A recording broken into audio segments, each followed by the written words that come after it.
Hello, ladies and gentlemen. Welcome to a special bonus edition of the Hoots Podcast this week. Make sure to subscribe to the podcast right now, anywhere you get your podcast from. It comes to you free of charge every single Thursday on Apple Podcasts and Spotify. I mean, there's like 300 wrestling podcasts, and there's 300 different places to find a podcast. So type in Hoots Podcast, and you'll be on your way, pal. Do it. Yeah, just do it. All right, damn it. I'm Josh. You can find me on Twitter, by the way, at the Who's Podcast. It's an easy way to find my work. Also, to make sure to bookmark ProWrestlingTranscriptions.com. I am joined today, the special bonus edition, as Matt Hardy would say back in the day, by a good friend of mine, a good brother. His name is Eddie McCabe. You guys may know him more in the wrestling circles as Liam Stryker from the New Age Insiders. You know, it's crazy, Eddie. This is the first time we ever did a show or anything like this. I know. I know. It's disappointing that it's taken this long to make that happen, but, better late than never. Absolutely. And I wanted to express a lot of gratitude for, giving myself a chance to be part of the Pipe Bomb when you guys had the NEI network. That's when we first met each other. And, getting to take a step back and watch your work over the years, I really admire your work ethic. And I think there's like a lot of similarities in the way we go about things. And I just really appreciate what you've done for like wrestling media and just as wrestling as a whole, because there's so many people that go with it with an agenda. Then there's other people who want to make it better for future wrestling fans. And I think your guys' show was a testament of that. It's been a big issue with wrestling. We're going to talk about that as this thing goes on. But I wanted to express my gratitude for what you've done for me and just wrestling in general. Well, I really appreciate that. I mean, we tried to do something really fun over at the New Age Insiders, just because, there was just so much negativity, and there was so much, negativity, and basically the fan base as a whole, and I bet we'll get into it a little bit more, but, not everybody that has followed pro wrestling definitely has like a core group of friends that wanted to like sit down and talk wrestling, and we wanted to kind of be that place. And then we found other shows that, like the Pipe Bomb and Rant with Ant and DC and Doc DDT Wrestling, stuff like that were great places for people to listen and talk about pro wrestling out of negative space, and that was, I thank you again for the really kind words. And, we didn't really kind of achieve our goal in the end. We got beat down by it, but, it was really fun while we did it, because it offered people that, might not have gone to a WrestleMania an opportunity to go to a WrestleMania, because the community was just so passionate that they all just were like, oh, I'm going to go to WrestleMania because I already know a ton of people from all over the world that are going to come. And so I'm not going to be alone, whereas like, your friends from home or wherever city you're living in might not want to travel to Dallas to go to WrestleMania. You brought up a great point right there. And I think when I look at New Age Insiders, you guys were really the first like podcast and network to really open the eyes of people that wanted something different from the coverage of pro wrestling and enjoy wrestling for what it was. Not only for what the content you guys put out, but also the stuff you guys did for charities and the stuff you did for Connor's Cure during the WrestleMania weekends. That's absolutely commendable what you guys have done, especially for that, because a lot of people do this for money and yada, yada, yada. I'm fortunate that I do have the wrestling business be part of my life, and it's my job to cover it, but it's not the only reason why I do it. I love this business since I've been watching it since 1998, and there's only two things. This is kind of like us getting to know each other's session today since doing this, but I always wanted to be two things in my life, Eddie. I wanted to be either the next Jim Ross or the next Glenn Fry. So I took it to wrestling and try to learn the moves and understand like sequences. So that's why I have the website and try to get to like play-by-play stuff. I was actually having a conversation with our mutual friend, referee Tony, who had a lot of experience with Chaotic in the past, and he wanted me to tell you what's up. We were talking about this last night. For me, as a wrestling fan, I want to learn something new with every show that goes on. if I can't do that, then that's obviously a bad reflection on the shows that I'm watching for that week, right? As a consumer, you also watch. You have a life. You watch other forms of entertainment than just outside the 20x20 ring. For you, when you were watching wrestling as a fan before you got into podcasting, what did you want out of it? Yeah, so my entire career and journey is a very weird situation into itself, but I have always been tied to the entertainment industry, right? When I was a small kid, I started out as a child actor, and it's just kind of catapulted to what I do today, where I'm a television producer, right? Produce TV in Boston, corporate videos, anything. If you want to hire me, just hit me up. Hit me up on Twitter. Anyway, when I started watching wrestling, it hit a lot of the buttons that make me tick in terms of what I like in entertainment, right? One of the big things, I grew up in the 90s, right? I was a kid of the 90s, and Mighty Morphin Power Rangers was my jam, right? I love that, and it just because it's funny. Chris, formerly Jason Maltov of the New Age Insiders, my co-host, he always used to say, it's colors, karate, and dinosaurs. That's what every little boy loves. And I was like, yeah, you're right. And so when I got a little bit older and real sports kind of became a little bit more ingrained in my life by playing football and playing basketball and playing lacrosse and wrestling and stuff like that, pro wrestling was a logical next step, right? It was colorful, it was flamboyant, and it was over the top, it was nonsensical, and then it was, beat up action. So wrestling came in as a fan, and I always gravitated. I'll always remember the first wrestling show I ever watched, and that was a episode of Monday Night Nitro, and the NWO has come down, and they're laying waste to everybody in the ring. And I'm like, first of all, these guys, real cool, but bad guys. I don't like them. And then from the rafters descends a black and white angel clad in a trench coat and face paint. And he just descends. And I'm like, I don't know who this man is, but I love him, and I will never not love him.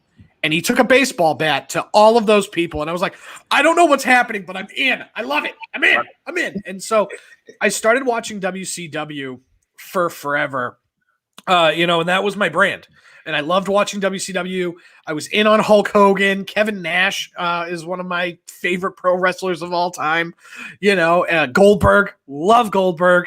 Friend of the New Age Insiders. I'll say that till the day I die. I was a guest at his WWE Hall of Fame induction, and it was a very fun memory. But, all of those, watching those guys go and wrestle, it was just so fun.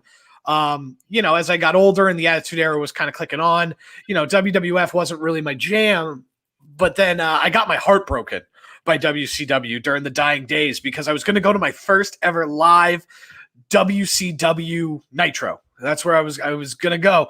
And my dad got me tickets for my birthday. And I want to say it was the same weekend. And we were going to, that Monday, and we were going to go out, and it was going to be awesome. And we got there, and they didn't sell enough tickets. So they canceled the show. And I was heartbroken. And I never watched WCW after that. After that pay-per-view. That was the same year because we ended up getting tickets to King of the Ring that year, the year that Kurt Angle won. I think it was Kurt Angle. And then it was The Rock, Undertaker, and Kane versus Vince, Shane, and Triple H, and whoever pinned whoever was the WWF champion at the end. And it was just and so being at that event, watching that event, that really kind of ingrained that it was I love this. It is silly. It is stupid. It is over the top. And I am just here for it. I'm going to yell and I'm going to scream and I'm going to cheer for the good guys. I'm going to boo the bad guys. And it's going to be a ton of fun. What's crazy about that? I was listening to Something to Wrestle with Bruce Pritchard a couple weeks ago, and they were reviewing Backlash 2006, and you're talking about how crazy and wacky wrestling is. Right. And Conrad is being apoplectic, but also dying laughing inside because we got Vince and Shane against Shawn Michaels and God. Oh yeah, yeah. And they're breaking down like the behind the scenes of Vince in the church. And he's cutting promos on God before the pay-per-view. It's so wacky. It's so silly. And that's the thing. And that's the unfortunate part about kind of where we are in terms of like the pro wrestling like coverage. Yeah. That's we've lost that. At least what I've seen, right? I grew up, right? I grew up watching the Monday Night Wars. I'm that old, right? And it's sad that I am that old, but I watched during the Attitude Era and the Monday Night Wars, and I remember having to pick a side. I remember my friends being WWF guys and like, oh, I don't watch WCW. Nitro's stupid, and like getting arguments on the playground about it. And it was because you had to pick a channel. You had to pick a channel. You could not just DVR Raw and watch Nitro and then watch it later, or watch Raw on Hulu after, because that didn't exist. The internet wasn't a thing until like at least a sophisticated version of the internet wasn't a thing. And people are so hungry to, and it's like I keep racking my brain because whenever I get into this conversation, I have like a Doctor Who episode in my head that he talks about this. Yeah. But I can't remember which episode it is. But it's about how these boys are like, oh, I want to like go to war and I want to fight and I want to do this. And he's like, I've been to war and it's awful. And it's not fun. And like, you don't actually want that. You just think you want that. Right. And that's kind of how everything is going with like specifically NXT versus AEW, but WWE versus AEW. And it's like, no, like, why do you care? Like Brian Alvarez is the biggest tool bag in the world by posting those ratings. I am in television. I am a television producer, right? I understand. You're a professional. I am a professional, and I understand what those numbers mean. And I also understand that a company like WWE doesn't care. Like they've transcended those numbers because they don't matter. Ratings matter to a local TV channel or a local TV show that has bought the airtime, right? One of the shows that I work on is a food travel show that is on the New England equivalent of ESPN. That's what it is, right? And so ratings matter to that show because I've bought the airtime, and if people aren't watching, then it's how much value that show has in that time slot and how much, that channel can charge the show for the airtime. You know what I mean? Like that's what it is. Whereas when WWE is striking billion-dollar deals with Fox to put a TV show on Fox, they don't care. Also, you look at SmackDown's on Friday, right? Yeah. And Raw is on Monday. And you have to fill 24 hours of television every day. Every single day. You have to fill 24 hours. And so if I know whether, Raw and SmackDown might not have gotten the same ratings that they did in the mid-2000s or the 90s or the 80s, but I can tell you that I can guarantee that people are going to watch and advertisers are going to spend money to advertise on these wrestling programs on Monday and Friday. So I'd rather do that than play more reruns of NCIS or Law and Order, or try to pay to have another television show, like scripted television show made, right? Instead, I can just plug this in. It's plug and play. Yeah. So the ratings don't matter. Also, the fact that the revenue streams come from so many other places. I have the WWE Network, right? Which is going to go to Peacock, right? So at the moment, this argument's relevant, but it'll change. So I have the WWE Network where I'm getting money for that. I am also getting all of the advertising revenue from every single social media outlet that I have, YouTube, Instagram, Facebook, those clicks. I get clicks from the website because I get advertisers on the website. Then I sell all of the t-shirt merch, the memorabilia merch, the meet and greets, the action figures, the cards, the video games. And then if, they're doing any sort of sponsorship deal where it's Metro PCS, Snickers Crunch Bar or whatever. So it's like a different stratosphere. Right. And AEW just isn't there yet, right? I'm not saying they won't get there, but they're not there yet. So yeah, having TNT be like, yeah, we care about what the ratings are is accurate, right? And they're not going to cancel AEW either. Because again, first of all, they don't actually care about AEW. Because every single time that they have an NBA game, they're preempted, right? And that's the same issue the WCW ran into, where it's like, oh yeah, cool, you can have a game on Monday, but it's like if the Bulls are playing, no thank you. You're not going to have a show. And that shows you where you are in terms of the hierarchy of entertainment, which is more telling than whether or not you're hundreds of thousands of viewers, which people also don't understand the ratings and how they work. It's not like a YouTube video where every single view is counted and we count the views and it tallies up. Yeah. Basically, you have to be a Nielsen family. So you have to be approved, or you have to be picked and then say okay. And then they monitor your television habits and then make an assumption of everybody else's television habits in that area based on the overlapping concentric circles.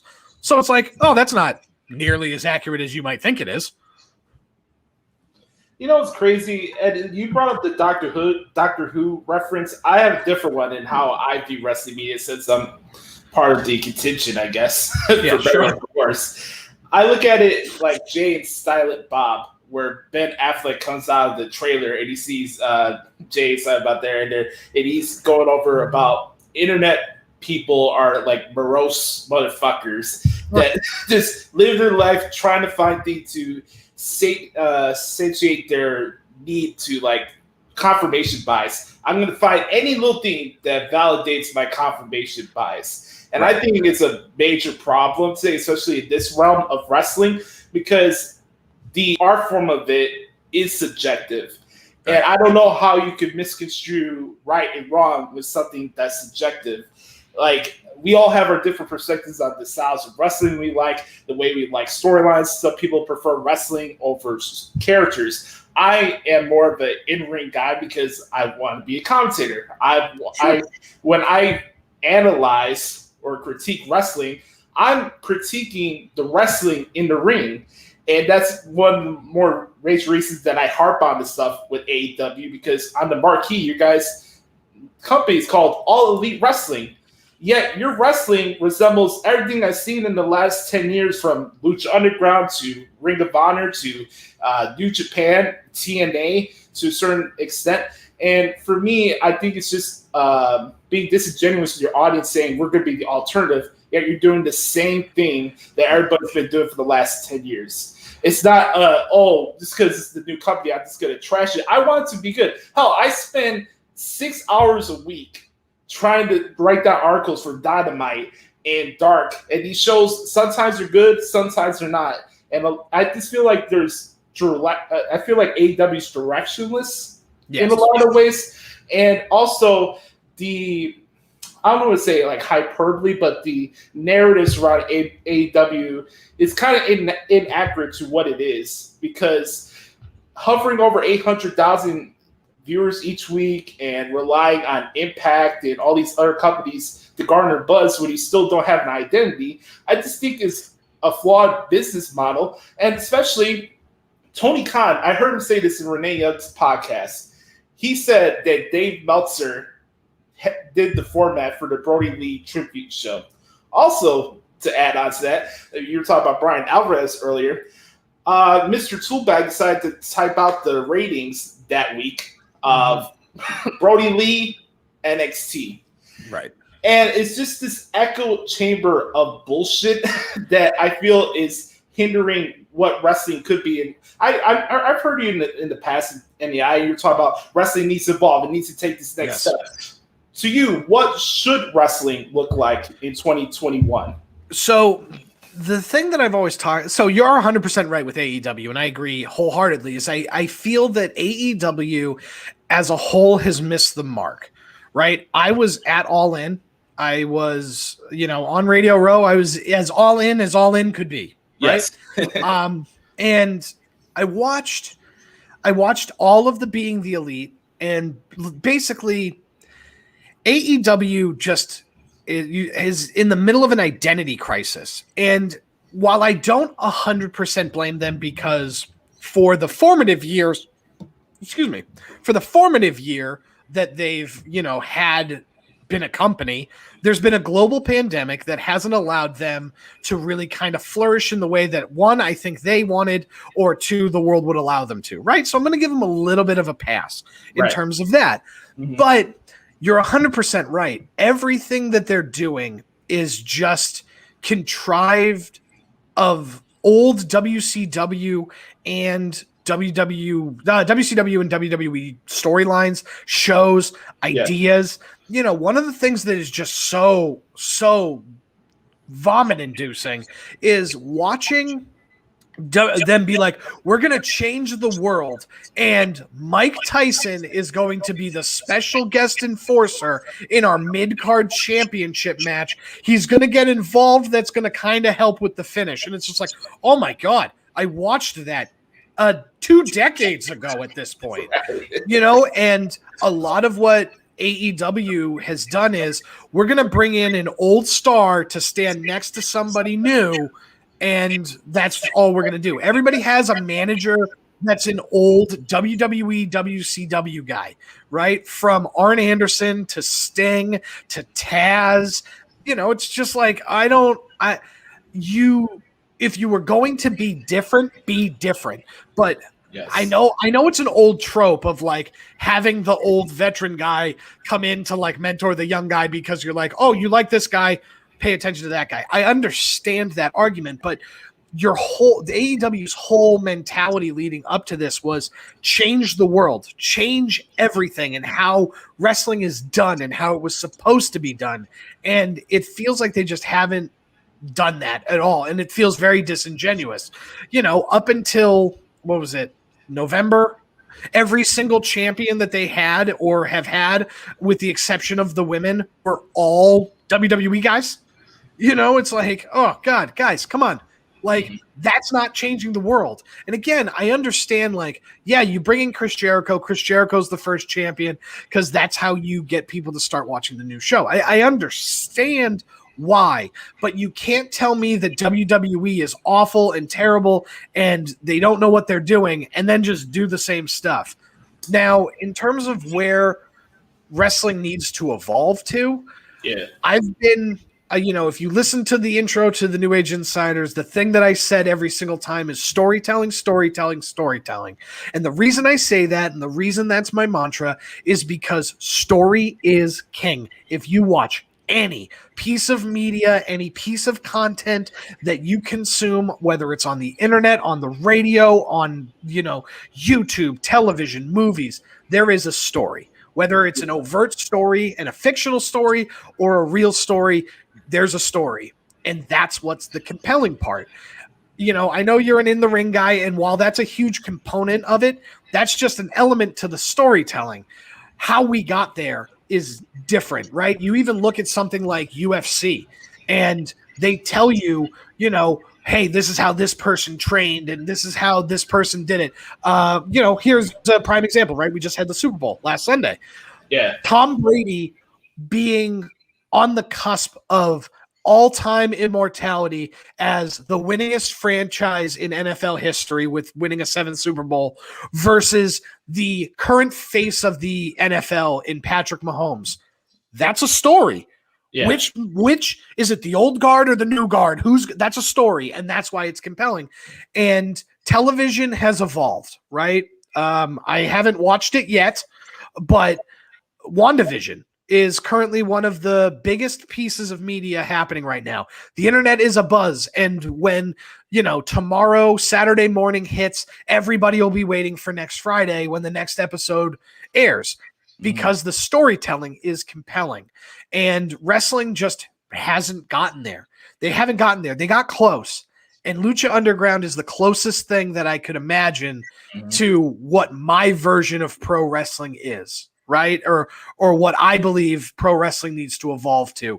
We're starting to dip our toes into it. Matt Hardy started with the Final Deletion, and WWE has kind of carried the torch with these like cinematic matches, but we gotta go further. You gotta go all in. No pun intended, but you have to go all in, because that's where television is going.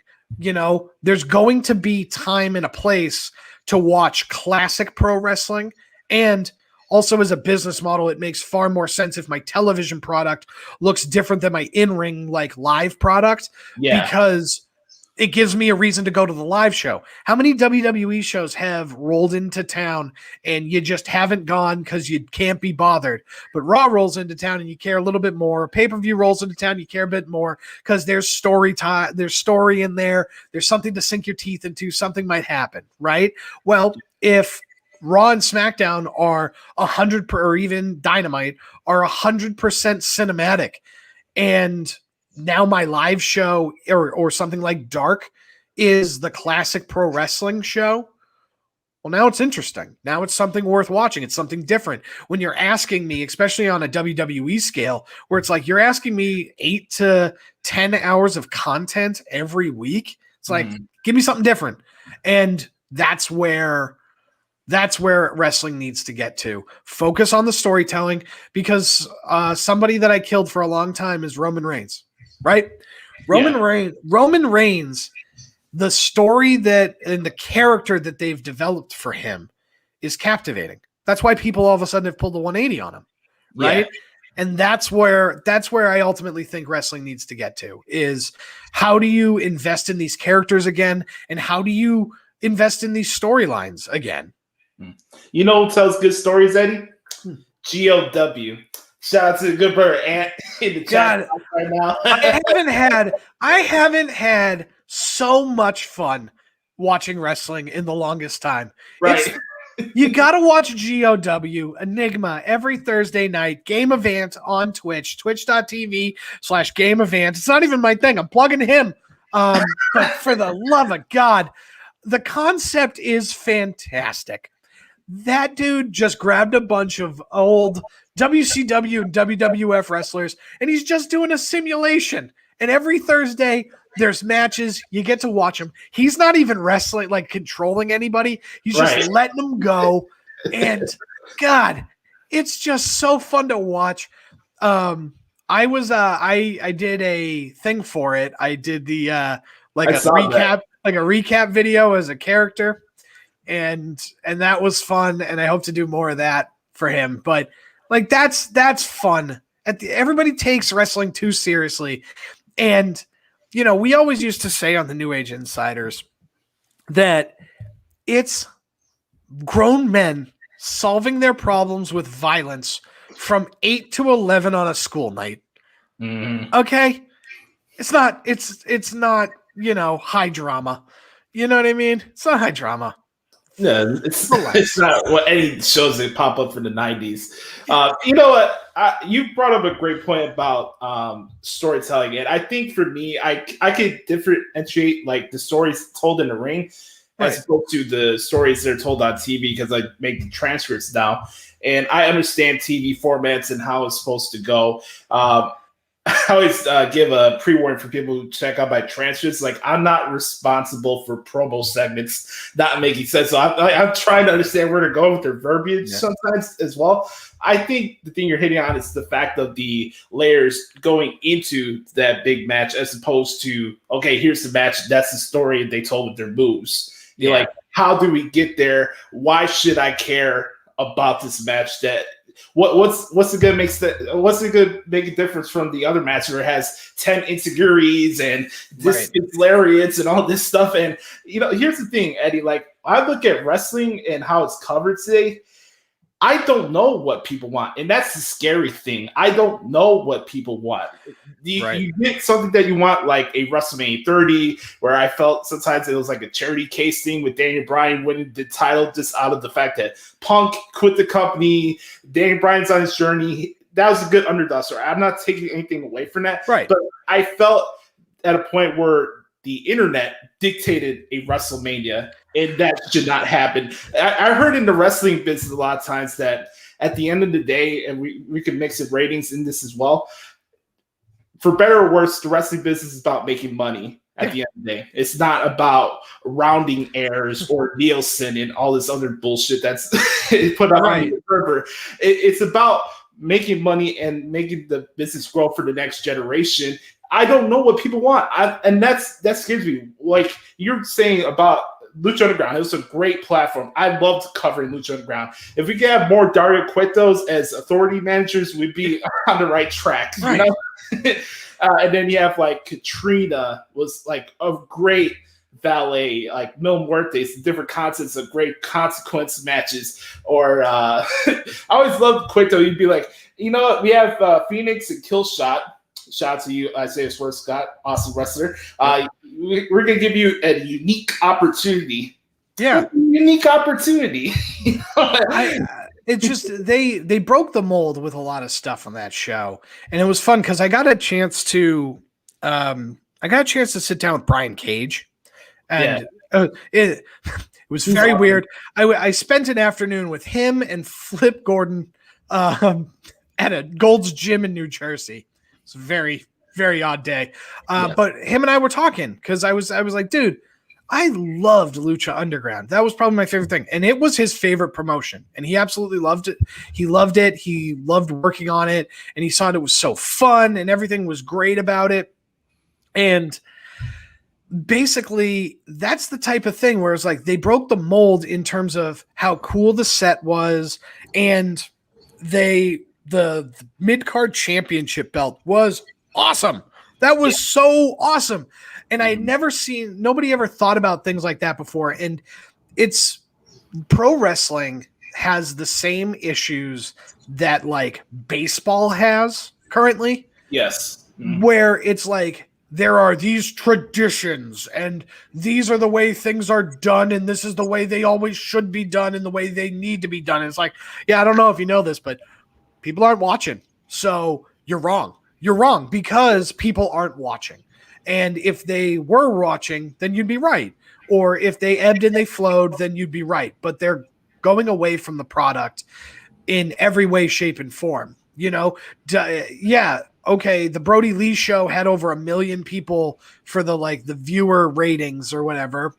But that doesn't, you haven't kept that. You haven't had that retention. So you're not doing anything right.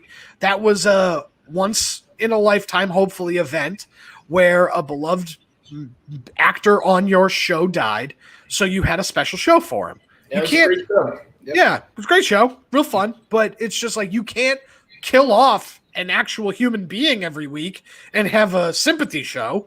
Right. That's not a sustainable business model. No. And that's a big thing that people don't realize either is like, and again, in a weird, and I really hate this because it feels like I'm name dropping at this point, but it's just like everything was put into perspective for me when I was having lunch with William Regal, right? He had come up to the New England Pro Wrestling Academy to do a seminar, right? NXT was in town. There was a whole thing. They were scouting some people. A bunch of them ended up currently on the show, and one of them might be on Raw wearing a dumb mask. People like that. And so he was up here for that sort of situation. And basically I got hired by WWE to film promo stuff for Oney Lorcan. Right. So I was going to just film a vignette footage for them and then send it off. But I basically had William Regal driving around in a car, and we got lunch with him. Right. And we were sitting there and we were talking with him, and Chris was like, "Oh man, you were so good. You were so great," and all this other stuff. And he looked at us and he goes, "No, I wasn't." And he was like, "What do you mean? Like, you were so good in the ring?" He goes, "Nobody paid a dime to see me. So yeah, sure. They were happy I was on the show, but on the list of people that were there to see, I was 5th, 6th, you know? And that always kind of changed my perspective of pro wrestling, where it's just like, yeah, and I say it all the time. It's my favorite GIF, whichever way you want to say it, that I use whenever people get so bent out of shape about the direction of a wrestler and where they're doing in story. It's like fictional characters. And it's like they're actors in a play, right? They're actors in a play, and y'all gotta relax, because you're taking it too seriously, because it's too real to you. That's what it is. It's too real for you that you can't separate that this character is not the main character of the show. Yeah. Would it be great if Cesaro was the main character? Sure. That'd be fun. Great. But how do we get there? But not even how do we get there. The thing is that wasn't the role he was cast in. Yeah. You know, like very rarely, and the example I use is The Walking Dead, right?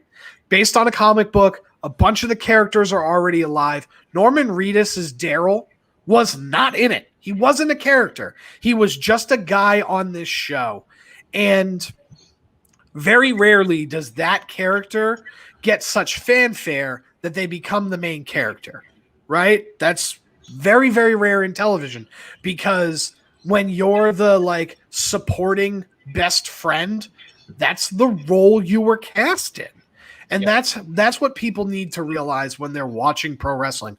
Also, since I stopped doing the New Age Insiders and casually check in, because I watched Chip at Chip Kayfabe. Shout out to Chip. Although boo on him and mustard on pizza. There, I said it. Hot take. But that, I watched the Royal Rumble with him and Chris, and we had a blast. It was a ton of fun, because you know why? I didn't care. I didn't give a flying F that Edge won the Royal Rumble or Bianca won the Royal Rumble, because I wasn't heavily invested in this. I wasn't invested in this like, oh, but my guy is Sheamus, and I need Sheamus to win, and if Sheamus doesn't win, this is the dumbest thing in the world. Well, it's just like, well, if I watched the product, I'd know that Sheamus was never going to win the Royal Rumble, because I watched this television program, and people just work themselves into a shoot, brother. That's the thing about the Rumble too. Like, I was watching the Roman Reigns Kevin Owens match. It was one of my favorite matches that I've done so far this year. And they took the whole thing on Twitter, the whole bubble is like, oh my God, it took so long with the handcuffs. Yeah. Like, it was going to be the same finish one way or another. Yeah. It could have been an hour. It was still going to be the same outcome. Yeah. Look, here's the thing. From a performance standpoint, that was rough. That was really rough. You know what I mean? It's just like, how do you not lock the handcuffs all the way? You know what I mean? Like, what are you doing? Guys, get it together. As the actors, you need to execute that better. But it's just like, Roman Reigns was never going to lose that championship. I've been watching the show. You know what I mean? And it's just like, oh, God. Rick, I want to get your thoughts on this. What do you think about the year that Randy Orton had? I talk about stories. What him and Edge did going into last year's WrestleMania in the beginning stage of the pandemic, and how he's evolved. I wouldn't say evolved, but I feel like Randy Orton's at this part of his career where he knows that he could do what he needs to do that's best for his character. What do you think about that? Because I know some people have been kind of indifferent with the hocus pocus stuff with Alexa Bliss and the Fiend. It hasn't bothered me because The Undertaker is my all-time favorite wrestler. Yeah. So it'd be kind of hypocritical for me to shit on Alexa Bliss, which by the way, she's an awesome actress and just reverberator. So she's awesome. But my point is, what do you think about the year Randy Orton had? Randy Orton is a very interesting person because from a performer standpoint, he is one of the greatest to ever do it, right? To just a great pro wrestler when he cares, right? When he actually cares and when he's invested, he's fantastic. He's lights out, best of all time stuff. Yeah. The problem is that sometimes Randy Orton doesn't care, right? And it feels like Randy Orton got sat down at, right after WrestleMania, and they were like, "Look, Randy, here's the deal. We're going into this lockdown. Like, the show's not going to be the same. We don't know what we're going to do, but we need you, right? We need you. We don't and basically Randy decided to throw the company on his back and help, because everything with The Fiend was captivating, interesting, good to watch. His stuff with Drew McIntyre, captivating, interesting, good to watch. Helped elevate Drew McIntyre, right? From being the guy that came out of kind of virtually nowhere to like win the WWE championship from Brock Lesnar to like, oh no, this guy is like a real face of the company guy, right? Like top good guy. And Randy Orton helped solidify that. And then moving back into Edge and The Fiend and all this stuff, it's like, yeah, Randy, you've been doing a great job. And this is the problem that wrestling fans need to figure out how to deal with, right? Because on the one hand, you might not like Randy Orton, right? Like, oh, I've seen it, I don't care. But at the other side, it's just like, oh, but that there are several other matches that are going to be happening and I should find something I like. Yeah. And it's like, just because he's not, because he moved down the card. He was the champion. He lost to Drew McIntyre. Now he's working with this guy. And just because he's working on the show, like, he's never going to not work on the show, guys. Here's my question. We're about to wrap up in a couple minutes, but I want to get your thoughts on this. Bring this back full circle.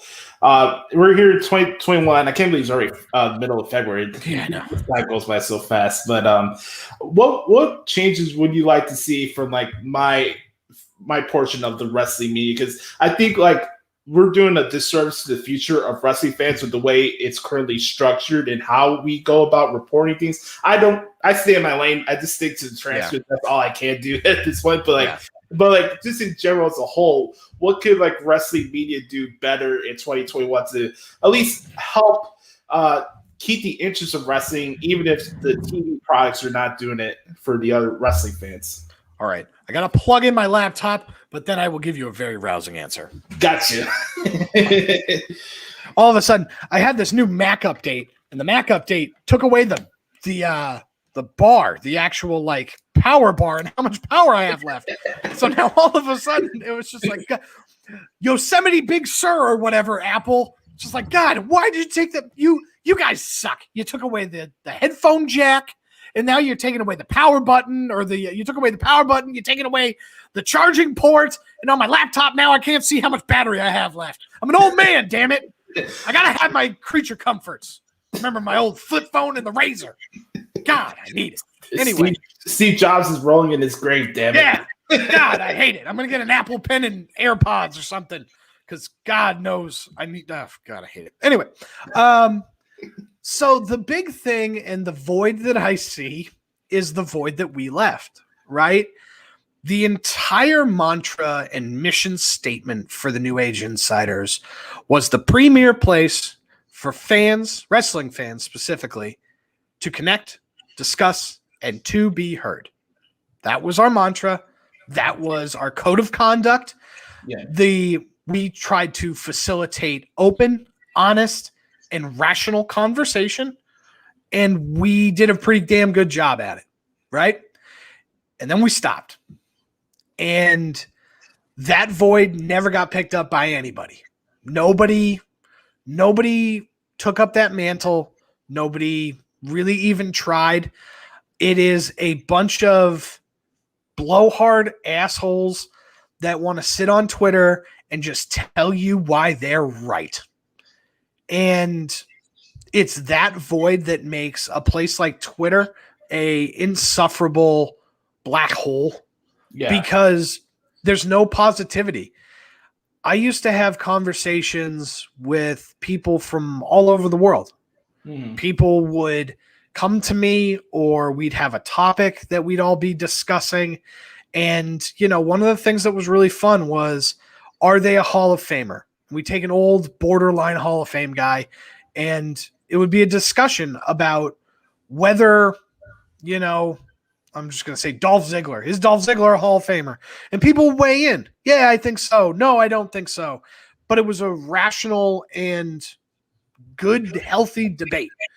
And now if I was just to put a picture up of Dolph Ziggler and go, is he a Hall of Famer? It's like, no, he isn't, you MFer. Like, oh, you're awful. You're terrible. Oh, yeah, of course he is. You suck. And it's just like, oh, well, none of you are raising points. None of you are backing up anything you have to say with like, and I use stats in quotes because it's all made up and who cares, but it's like, you're not backing it up with statistics. You don't have an argument. You're just arguing.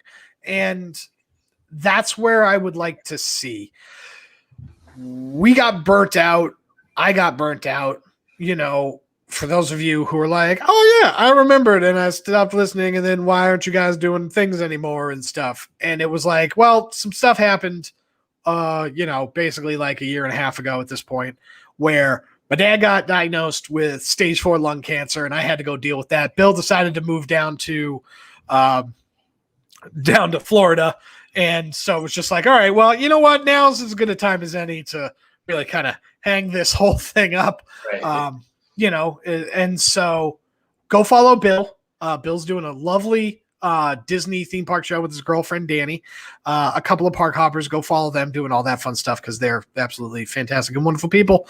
And one of my very happy, wonderful, bright spots of like my podcasting day is every Wednesday when that episode drops and I get to listen to it because I love theme parks, I love Disney World, and I love Bill Neville. So he's awesome. Bill's helped me a lot with behind the scenes, like editing stuff, and I've learned a lot from him over the years. I miss Bill. I haven't had a chance to talk to Chris in a while. I hope he's in good spirits as well. I like I said in the beginning of the show, you guys really lived up to your moniker, and that's very hard to find and rare to find in wrestling content in general, whether it's a website or even a podcast. You guys lived up to what you wanted to do, and you guys should be proud of that. Like I carved out a niche for myself with my transfer side, but also with this show, I'm celebrating 8 years as a broadcaster in March. Nice, congratulations! I appreciate that. And for me, I really wanted to remind people that wrestling is one of the best life escapes. That was my goal with this show. And like you mentioned earlier about the positivity, so I wanted to bring that to the table because I feel like we get into a rabbit hole when the only thing we want to talk about is booking over a situation we have no control over or not there to understand the nuance and the context behind it. And I feel more now. I feel like so many great shows. You guys' shows been gone. Ant's off doing his thing now with GOW. A lot of the great shows are off doing their own thing, and I feel like I have to continue to have. I'm like the last guy standing in a lot of ways in this circle. And I want to make this worthwhile, but I want to get your thoughts on this. A little unrelated though. Like I find a common trend in a lot of wrestling content creators. I want to get your thoughts on this. Like, I know it's like three things: wrestling, Disney, and then some type of musical background, whether this is a big music fan or they play musical instruments. Do you have a musical background, my friend? No, I don't. It is my biggest blind spot, right, in terms of all of this stuff. So I like pro wrestling, not as much as I did in years past when actually doing the New Age Insiders. It kind of burnt me out. So, I was one of those assholes that was up at like 3:00 in the morning watching New Japan shows. And it's just like, oh, I'm old. Can't do it anymore. Don't have the desire to do it. So I ain't going to do it. I absolutely love Disney. And I'm actually rocking my, I love that. My Disney Compass shirt. And so I absolutely love that. And music is not my jam. It's not my jam. That being said, I'm in a very, very different weird cult, and I'm very much into improv comedy. So that's where it is, right? One of my big clients, one of the places that I work all the time, is Improv Asylum in Boston, and I produce a ton, all of their video content basically, and perform there on time to time and occasion. And so I don't play a musical instrument. I tried to play the trumpet when I was in elementary school, played the recorder when I was in elementary school. I thought about buying a guitar when all of my friends bought a guitar, and then I took a guitar class like in high school, and it was just like, oh no, can't do it. Nope, not happening. So no music for me, but I do have a lot of other weird eccentric hobbies that definitely make up for it. It's crazy, Eddie. I think our paths would have came closer if I actually did go to Berkeley. I got accepted to Berkeley College of Music in Boston my senior year of high school in 2012. And that was the year my parents got divorced, so I wasn't able to pay off $50,000 a semester out there. But I've been to Boston a couple of times for national jazz festivals at the convention center, and I love Boston, so I got to go out that way and see you sometimes. And once everything simmers down and everything. But here's the deal. Everybody that's come out to Boston, I've offered to give them a Stryker tour. And if you don't know what a Stryker tour is, ask Ant or ask Matt McCool, and they'll send you the video. They'll send you the video of what a Stryker tour is, and I'll take you on one of those. I'll keep your word on that, my man. All right, folks, before we head out of here, Eddie, you have any new projects we should be on the lookout? I know you have evenings with Eddie, your side podcast you do once in a while. You also upload stuff on YouTube. Tell people where they can find you on social media and what you got going on. Yeah, so I got a lot of stuff going on.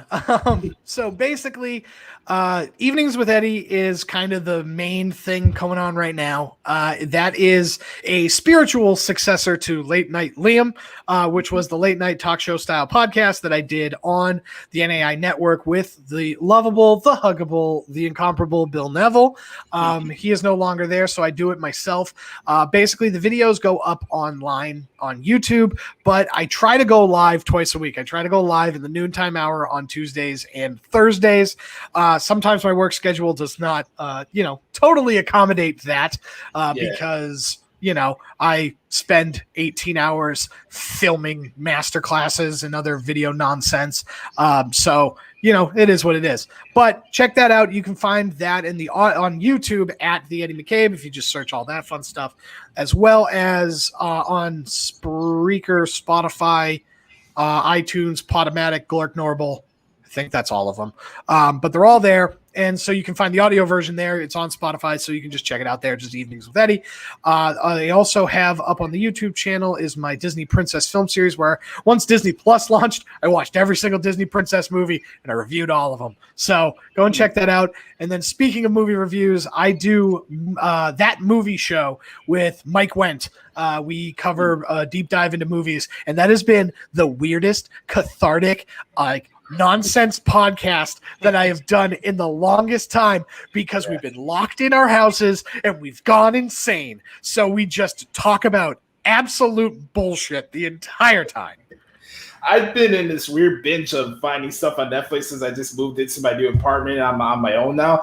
I just ran into Just Friends with Ryan Reynolds and Amy Smart. I think it came out 2002 or something like that. I'm just trying to find things that pop me and stuff. Yeah. I started rewatching all of Doctor Who again. I'm on season 5. Yeah, season 5. So I just started rewatching Matt Smith. So doing that. I watched a ton of cult documentaries. On HBO Max. They got a bunch of them, so been watching all that stuff. So there you go. That's that. But those are the two big ones. Follow me on all of my social medias. I used to be at Liam NAI, no longer. Yeah. I am now at the Eddie McCabe, and you can find me on Instagram, Facebook, Twitter, TikTok. I'm on TikTok, doing one of those every day. You know what, Eddie? I got bring you on again. This is a freaking blast, my man. You know what? Let me know. Absolutely, my brother. That's Eddie McCabe. I'm Joshy. Make sure to follow me on Twitter at the Who's Podcast if you like. And we'll be back here next week to recap TakeOver Vengeance Day. We got to pull that out of the network catalog of names for takeovers now, which is cool. I'm looking forward to it. But should be fun. Yeah. the great Eddie McCabe. I'm Josh. You have a wonderful weekend, everybody. We'll talk to you guys later. Yes, sir.